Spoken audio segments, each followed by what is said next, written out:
On commence par le dieu du management. Voyons voir, qu'est-ce que c'est que cette vidéo? Ça parle du management du Japon.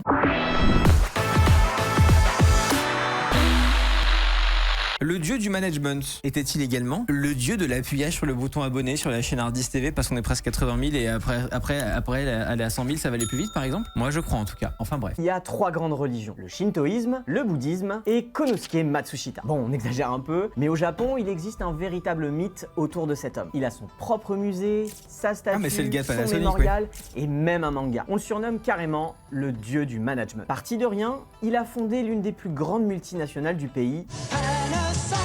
Bienvenue dans ce nouveau Secret Sauce dans lequel on va vous raconter 2 histoires, celle d'un homme et de son empire.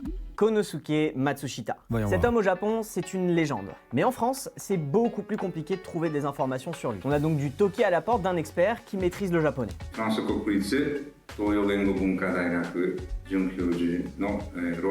Et s'il bouge les lèvres, il va en tôle ou c'est comment? Ça fait trop bizarre, pardon, je suis désolé de m'attarder sur ça, mais ça me fait trop bizarre. Compliqué de trouver des informations sur lui. On a donc dû toquer à la porte d'un expert qui maîtrise le japonais.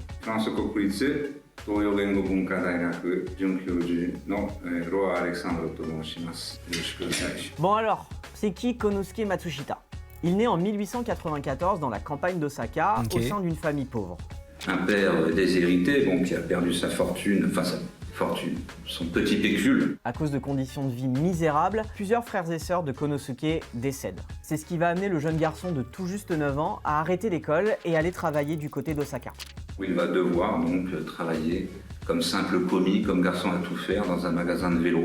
À 16 ans, il quitte son magasin de vélo pour rejoindre la compagnie électrique d'Osaka en tant que technicien. Et en faisant ça, il vient de rompre une des conventions sociales les plus ancestrales du Japon, ne jamais quitter son premier employeur. Perso, j'en suis à mon 12e. C'est un vrai truc ça encore aujourd'hui. Alors en fait, j'ai une vraie question parce que je suis persuadé, comme j'ai un chat de nerd, je suis persuadé qu'il y a des Japonzouz dans le chat. Donc les Japon frérots et les Japonzouz là, les fanzouz du Japon, à quel point tous les délires de trucs genre ah oui non ça c'est norme sociale au Japon machin, à quel point c'est vrai ou à quel point c'est un truc d'Européens qui se branlent? Parce que j'ai l'impression qu'on en fait quand même tout un pataquès sur le Japon alors qu'à mon avis c'est surtout des gens normaux et que nous on en fait des caisses, IMO. Mais c'est moi qui sais pas donc ça se trouve j'ai une connerie. Konosuke il fonce, il a pas le temps et tant pis s'il doit défier l'ordre établi. En 1917, âgé de 23 ans, il quitte son employeur et se lance en solo. Il fait un choix, c'est le choix de développer lui-même des appareils, des douilles pour ampoule électrique. Pour info, la douille, c'est la partie sur laquelle on visse l'ampoule. À l'époque, il y a un gros enjeu là-dessus, parce que ça coûte cher et ça prend 3 plombes à installer. Konosuke trouve un nom hyper original pour son entreprise, Matsushita.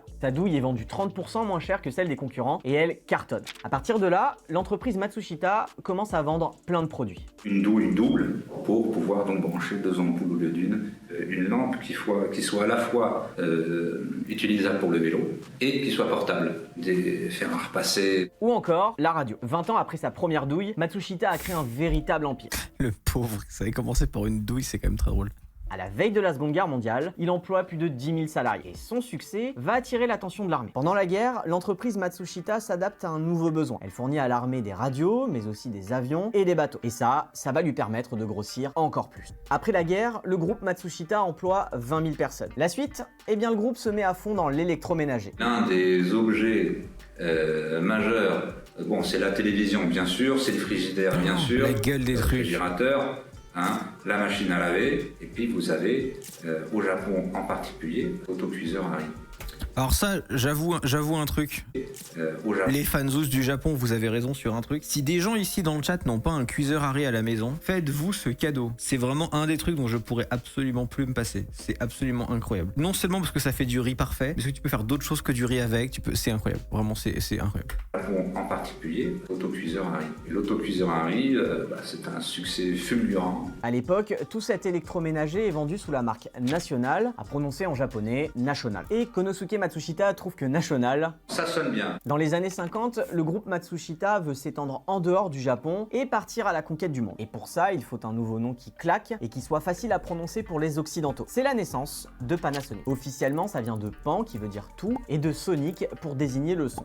Et là, il aurait pu faire un truc à mourir de rire. Et de Sonic, référence à un petit hérisson bleu. Enfin bref. Encore une fois, Konosuke Matsushita trouve que... ça sonne bien. En 1961, Panasonic débarque aux États-Unis avec avec ses télés. Et c'est un énorme succès. Konosuke Matsushita se retrouve même à la une du Time. Télé, mais aussi caméscope, lecteur cassette, appareil photo.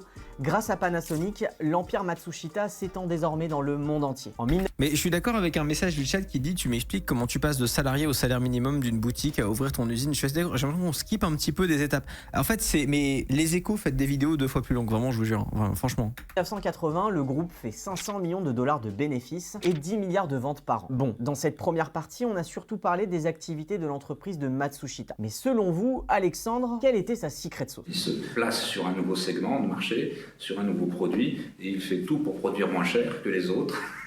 Pour remporter la mise. Et Matsushita a très vite identifié des marchés porteurs. L'électricité, le matériel de guerre, l'électroménager, puis l'électronique. Mais tout ça, ça donne un bon... D'ailleurs, c'est un sujet, il faudrait que j'en parle une fois, ça. Il y a une liste en ligne de toutes les boîtes qui font du matériel pour l'armée et on n'est pas au courant. Genre vraiment, il y a des sociétés, les gars. Il y a des boîtes, elles font genre des guitares, des pianos électriques et des tanks. Genre, il y a une quantité de boîtes qui font du matos militaire et qui font du pognon majoritairement avec ça. C'est hallucinant alors qu'on n'est même pas au courant. Bon businessman, pas un dieu. Alors qu'est-ce qui a transformé Matsushita en mythe? Toute sa vie, Matsushita a voulu transcender sa fonction de patron.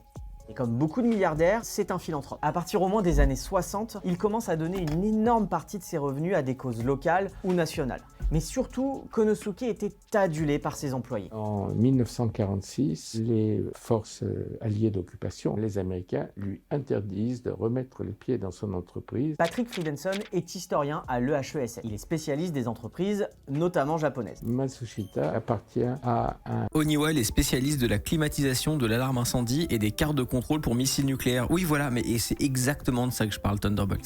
Ça m'explose de rire. Un conglomérat qui est accusé d'avoir collaboré avec la dictature militaire japonaise. Et il nous explique comment les employés ont pris la défense de Matsushita. Le syndicat va faire le siège des autorités américaines à Tokyo pendant 10 jours. Ne croyons pas que ce soit quelque chose qui est normal. Si ses employés le défendent autant, c'est parce que Matsushita a toujours voulu montrer qu'il se souciait énormément d'eux. On a retrouvé cette archive du magazine Life de 1964. Vous allez voir, c'est une pépite. Chez Matsushita, les ouvriers sont logés, nourris, ils ont accès à des médecins, ils peuvent même recevoir des primes s'ils se marient entre eux, ils ont des cours de tennis et carrément des punching balls pour se défouler. Et puis ils sont vraiment contents. Mais c'était pas le seul à faire ça, on a une vidéo en travail d'ailleurs sur ce concept un peu de Company Town. D'aller travailler. Regardez, tous les matins, ils se mettent en ligne pour chanter l'hymne de l'entreprise. Bon, c'est pas un peu too much tout ça? Au fond de lui, ça a toujours été un peu difficile de le savoir. Bon, c'était quand même le roi du bas-coût, on va dire, du discount, qu'on pourrait dire aujourd'hui. Donc avec des conditions de travail forcément un peu difficiles pour les employés, mais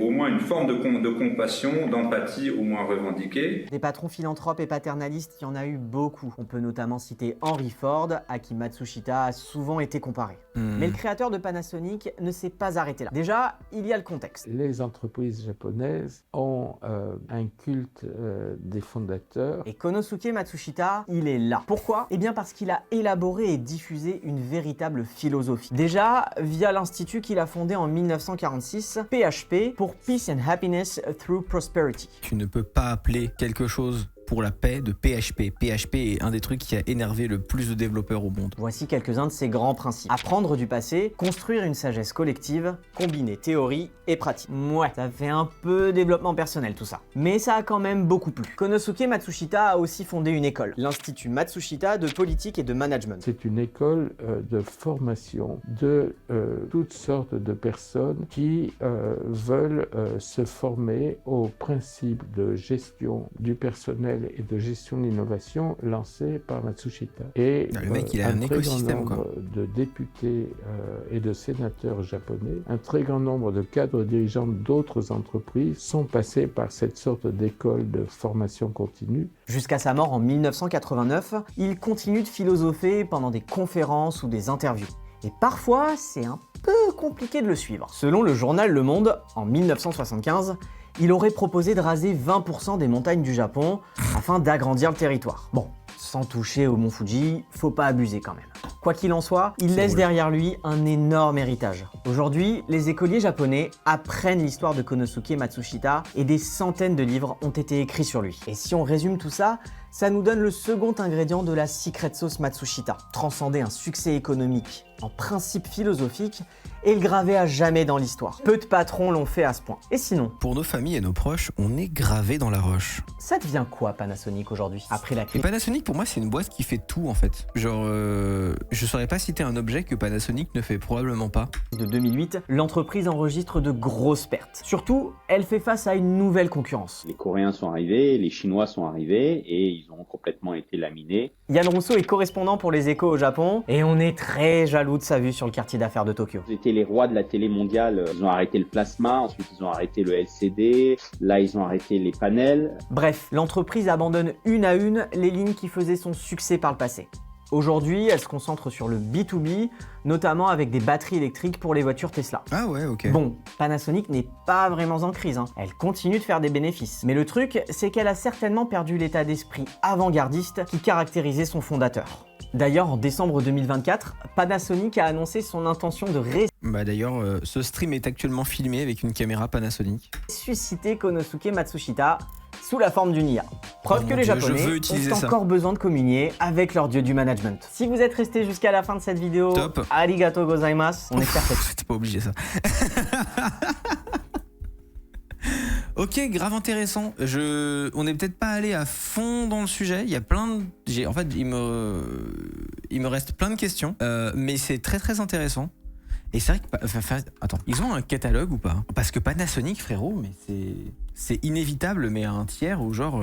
Attends, c'est-à-dire que les mecs, ils ont une entreprise de téléviseurs, appareils photo et caméscope, audio-vidéo, soins et beauté, électroménager, cuisine, téléphonie, cuisson, purificateur d'air. C'est quoi le produit le plus bizarre qu'on peut trouver chez eux? Attendez, je peux faire ça? Oui, let's go. Ça ne marche pas. Non! Friteuse à air, let's go. En fait, je saurais pas dans quelle catégorie mettre ces boîtes qui font tout. Au Japon, il y a Toshiba, je crois, qui fait tout. Ils veulent même faire une ville. Tape Panasonic, Nikobo, pitié. Tu m'as eu avec ton message. Panasonic, Nikobo. Qu'est-ce que c'est que ça? Qu'est-ce que c'est que ça? Attendez, il y a une vidéo? Attendez, c'est une chaussette qui parle. Qu'est-ce que... Attendez. Qu'est-ce que c'est que cette histoire? 窓からは工事の音が今日も聞こえる。あれを買うというニコボ。 Mais qu'est-ce qui se passe? はじめまして。 Mais c'est genre comme le petit chien よ robot ろし de くお願い Sony. します。わーいい子だね。 C'est extrêmement bizarre. ニコボ。疲れた。わ。びっくりした？ En vrai de vrai, c'est un peu mignon. Genre si t'as des enfants et tout, je comprends le délire. Par contre, malheureusement, si j'achète ce truc, mes chats vont le défoncer minute 1.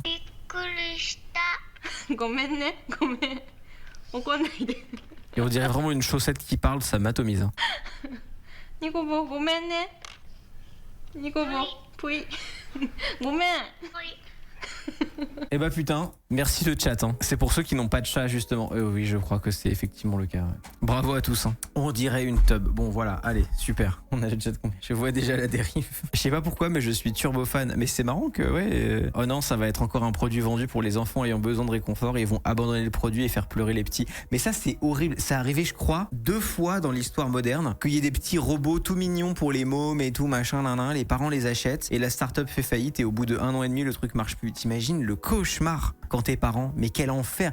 Il y avait un comment il s'appelait, putain, le robot mignon là, le dernier en date là, qui a fait faillite il y a même pas 6 mois. Mais c'est un cauchemar. Il y avait des vidéos de parents sur TikTok qui étaient en galère à essayer de dire eh non, bah il doit partir maintenant. Horrible. T'imagines avoir cette discussion avec ton gamin de 5 ans, quel enfer.